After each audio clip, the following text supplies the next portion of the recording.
I'm super excited about doing this because I've been doing a load of menopause talks in the last 6 months, and it has come to my attention that women really don't know what the options are. And actually, I didn't know that there were even options when I was navigating the minefield that is HRT. And it was genuinely a conversation with someone at the gym that actually led me down the path that I'm on. And I don't even know where I'd be.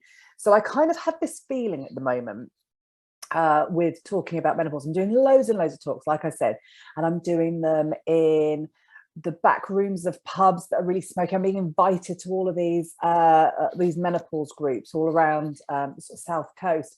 And I was in a what would you call it, like a village hall the other day. And it's all these women keep on assembling, like they're like I said, they're all menopause groups, they're all women that are really struggling. And we're sort of in these rooms having these conversations, and there's something about it which kind of breaks my heart, because we're back in a place where women are having to find the education out for themselves. But it also feels like we're on the cusp of this revolution, because women are educating themselves and are empowering themselves.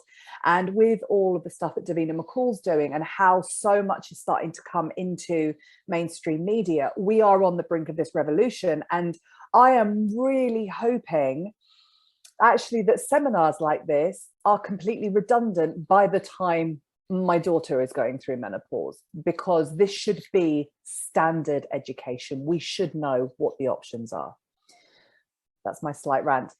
Apart from just, I want to start off by saying we still have a really big battle ahead of us when it comes to menopause and women being treated effectively. And even some of the things we're going to talk about today, the kind of education that we are delivering, that you are receiving, that you are going to be able to give to your clients. You know, they often my clients take this information to GPs, and it still can be a battle. And we can talk about that a little bit later. And I find that women they get the information and then they don't know what to do with it, and they go into their doctors and they're saying, look, I think this is the thing that I want to be given, and then they're still being bamboozled. And so our job really is to empower them to know what decisions that they want to make, to know that they can make those decisions, that legally they have a right to make those decisions, and then be able to hold their hands whilst they go through this process. And I just want to say that I found out last week after a stand-up row with a GP that, and I quote, hormone blood tests are no longer being offered to women over the age of 45. And HRT is not going to be given to women until they're over 50. So there is now a 5-year period where women are going to be completely unsupported when it comes to their hormones, in arguably the most important 5 years of her hormonal lifetime. Now, that has not happened by accident. It will be because of cost.